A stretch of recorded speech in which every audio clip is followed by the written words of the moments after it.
(7월) 하순 뉴스 기사에 우리가 알던 장마는 잊어라 라고 하는 이색 제목이 있었습니다. 이제껏 알던 여름 장마의 형색이 완전히 달라질 것이라는 소식과 그 이유를 과학적인 데이터를 가지고 상세히 소개했습니다. 그리고 7월 중순 3, 4일 노한 듯 퍼부은 비에 이 땅의 산하는 큰 상처로 패였습니다. 차제의 인명과 재산 피해를 입으신 여러분들에게 깊은 아픔을 전합니다. 이렇듯 변한 여름의 얼굴을 통하여 자연의 본성이 인간의 본성과 함께 모두 바뀌고 변했음을 배우게 됩니다. 이러한 때에 지난 1회 동안 여러분의 교회와 가정은 평안하셨는지요? 이번 주 주의 오후가의 제목은 유월절입니다. 유월절은 구약에서나 신약에서나 산봉우리와 같은 사건입니다. 출애굽이 주는 극적이고도 역동적인 모습은 유월절을 통해서 정점에 이릅니다. 그리고 그 구약에 나타난 구원의 산봉우리는 신약에서 골고다의 정상에 선 십자가에서 다시 만나게 됩니다. 마태복음과 요한복음이 유월절에 대해서 큰 명절이라 부르는데요. 이에 대한 의미를 본문을 통해서 확인해 보도록 하겠습니다. 이번 주 교과의 기억절입니다. 이후에 너희의 자녀가 묻기를 이 예식이 무슨 뜻이냐 하거든 너희는 이르기를 이는 여호와의 유월절 제사라. 여호와께서 애굽 사람에게 재앙을 내리실 때 애굽에 있는 이스라엘 자손의 집을 넘으사 우리의 집을 구원하셨느니라 하라. 기억절에 있는 몇 가지 내용을 잘 기억해 두셨다가 본문을 통해서 답을 얻어보시길 바랍니다. 특별히 어린아이들이 묻는다는 표현은 어떤 의미고 왜 여호와의 유월절이라 선포하였으며 넘으사 구원한다고 말한 의미는 어떻게 적용해 볼지 여러 가지가 있습니다. 이번 주에 공부 중 몇 요소가 우리 생활 전반을 하나님 중심적인 삶으로 이끄는 전환의 계기가 되기를 바라봅니다. 기억절을 간략하게 줄여보겠습니다. 유월절, 이스라엘 자손의 집을 넘으사 구원하셨느니라 할 수 있습니다. 매일의 제목입니다. 일요일 한 가지 재앙을 더한 후에야 월요일 백성을 치유하심, 화요일 유월절, 수요일 불꽃을 전하라, 목요일 하나님의 심판. 각 날의 제목에서 볼 수 있듯이 제5가의 내용은 마지막 10번째 재앙과 더불어서 그와 함께 진행되는 유월절을 다루고 있습니다. 제5가는 출애굽기 11장에서부터 출애굽기 12장까지 전반적인 내용을 다루는데요. 본문의 5날을 재구성해서 분류해 보도록 하겠습니다. 우선은 첫째 날과 마지막 날, 일요일과 목요일은 마지막 재앙에 대한 이야기를 하는데요. 일요일에는 마지막 재앙 앞에 선 바로와 그 신하들이 어떻게 선택해야 될지에 대한 이야기를 다루고 목요일 날은 결국 그들이 10번째 재앙을 맞을 수밖에 없었다 하는 이야기를 적고 있습니다. 그리고 월, 화, 수요일은 유월절에 대한 의식 그리고 기별, 그것의 유산이 무엇인지를 다루고 있습니다. 전체 배경을 확인하겠습니다. 유월절, 삶과 죽음의 문제, 길과 방향을 선택한다, 굴복하지 않음으로 라고 하는 어절들이 보이는데요. 이 어절들을 통해서 우리가 배울 수 있는 것은 마지막 재앙, 거기에는 선한 선택도 굴복도 없었다 라고 하는 것을 전체 배경으로서 이야기하면서 시작합니다. 본문을 확인하겠습니다.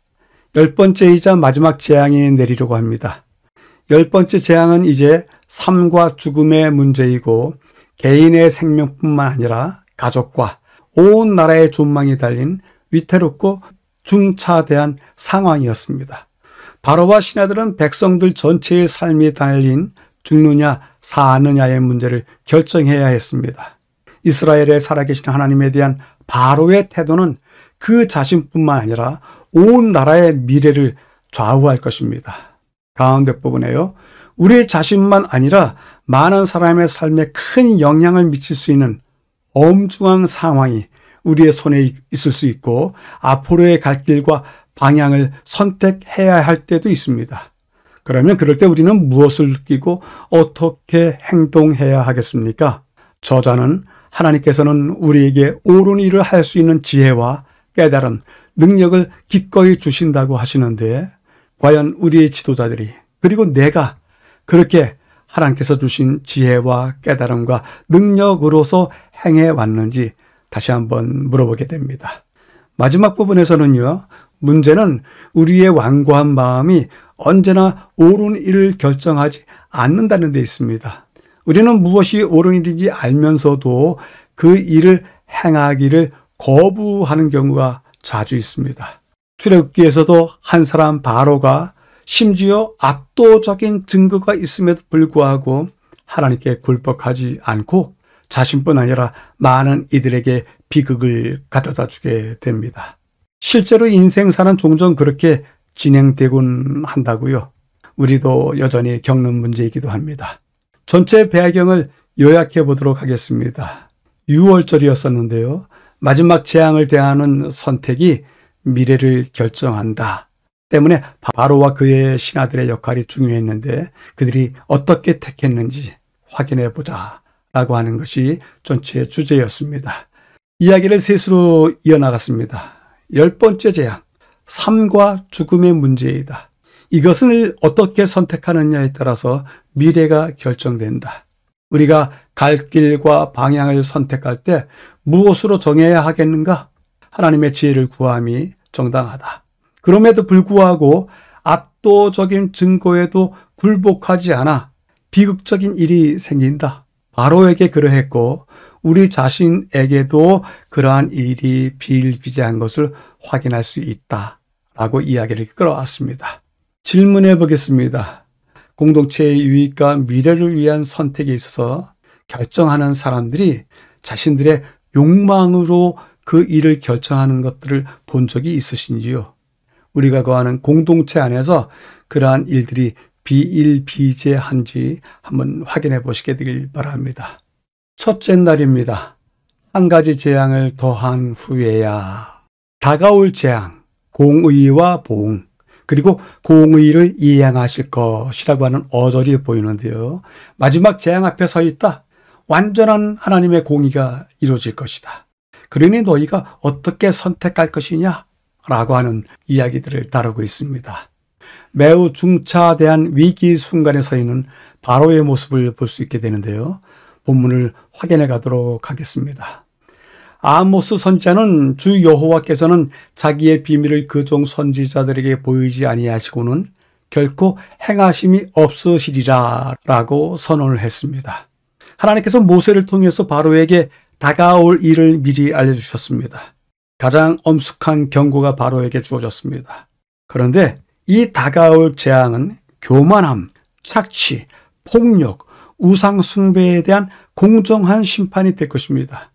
그 모든 것들이 이제껏 애굽을 덮쳐왔던 재앙의 원인이었고 마지막 재앙에서도 그것이 원인입니다.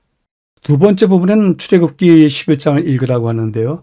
내가 이제 한 가지 재앙을 바로와 애굽에 내린 후에야 그가 너희를 여기서 내보내리라. 여기서 반드시 다 쫓아내리라.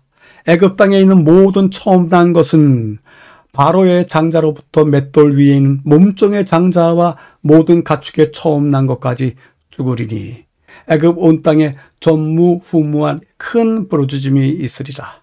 여호와께서 바로의 마음을 완악하게 하셨으므로 그가 이스라엘 자손을 그 나라에서 보내지 아니하였더라. 하나님은 애굽의 심판을 내리시기 전에 특별한 경고를 주셨습니다. 하나님은 애굽에 3일간의 흑암의 재앙을 주셨으므로 최근의 사건과 그것이 무엇을 의미하는지 바로와 그의 신하들이 생각할 수 있는 기회를 주셨습니다. 그것은 최종적이고 명백한 경고였으며 올바른 결정을 내릴 수 있는 마지막 기회였습니다. 하지만 출애굽기 11장 8절에 보면 모세가 심히 노하여 바로에게서 나왔다고 말합니다. 모세가 분노한 가운데 떠났던 이유는 아마도 바로의 완악한 마음 때문이고 10번째 재앙이라는 비극이 많은 무고한 사람들에게 닥칠 것을 알았기 때문이었을 것입니다. 10번째 재앙에서의 숫자 10은 성경에서 중요한 의미를 가집니다. 10은 충만함 또는 완전함을 나타내는 숫자입니다. 그래서 우리는 십계명을 하나님의 도덕법의 완전한 계시라고 생각하고 있는데요. 애굽에 내린 10개의 재앙은 하나님의 공의와 보응이 완전하다는 것을 보여줄 것입니다. 세 번째 부분에서는요. 하나님은 심판자이시며 교만, 불의, 차별, 오만, 착취, 잔인한 이기심을 미워하십니다. 그분은 고통받는 자, 학대받는 자, 부당한 대우를 당하는 자, 박해받는 자의 편에 서십니다. 그것이 하나님은 공의를 이행하시는 분으로서 표현되는 이유입니다. 그것은 또한 실제로 그분의 사랑의 또 다른 표현이기도 합니다. 우리는 사랑을 실천하면서도 동시에 공의로운 사람이 되기 위해서 할 수 있는 최선을 다해야 합니다. 그러나 우리는 어떤 식으로든 쉽게 극단에 빠질 수 있습니다. 사랑한다고 하면서 잘못된 것, 바로잡아야 하는 것들을 외면하기도 하고요. 혹은 피 한 방울 안 넣을 사람인 것처럼 자신을 넘어서는 냉정함으로 정의를 집행할 수도 있습니다. 두 가지 어느 극단도 옳지 않습니다. 대신 우리는 이것을 지향해야 합니다. 여호와께서 내게 구하는 것은 오직 정의를 행하며 인자를 사랑하며 겸손하게 내 하나님과 함께 행하는 것이 아니냐라고 미가는 우리에게 전해주고 있습니다. 교훈은 다음과 같이 이야기합니다. 재앙의 영향으로 고통을 당하는 동안 바로는 이스라엘 백성들을 가게에 놓아주기로 동의하였다. 그러나 고통의 원인이 제거되자 즉시 그의 마음은 굳어졌다. 그의 고문들과 영향력 있는 자들은 하나님을 대항하여 스스로 무장하고 그 재앙을 자연 현상의 결과로 설명하고자 노력했다. 하나님의 모든 심판은 그전 것보다 더 심해졌다. 그러나 그들은 주님의 천사가 애굽의 장자를 죽이기까지 이스라엘 백성을 놓아주고자 하지 않았다라고 전하고 있습니다. 첫째 날을 요약해 보겠습니다. 한 가지 재앙을 더한 후에야 라고 하는 제목으로서 마지막 재앙, 그것을 준비하는 과정인데 애굽에 내리는 하나님의 공의로서 완전하실 것이다. 그러니 그 결과는 비참해질 것인데도 불구하고 바로와 그의 시내들이 이에 맞섰다 하는 것들을 이야기해 왔습니다. 마지막 재앙, 바로와 그 신하들이 가지고 있는 교만, 그 나라가 행했던 착취, 폭력, 우상 숭배에 대한 심판이다. 그럼에도 불구하고 이것은 마지막 기회이다. 하나님의 공의와 보응이 완전하게 드러나실 것인데 마지막 기회를 얻어야 될 것이 아니냐라고 하는 안타까운 마음도 포함되어 있습니다.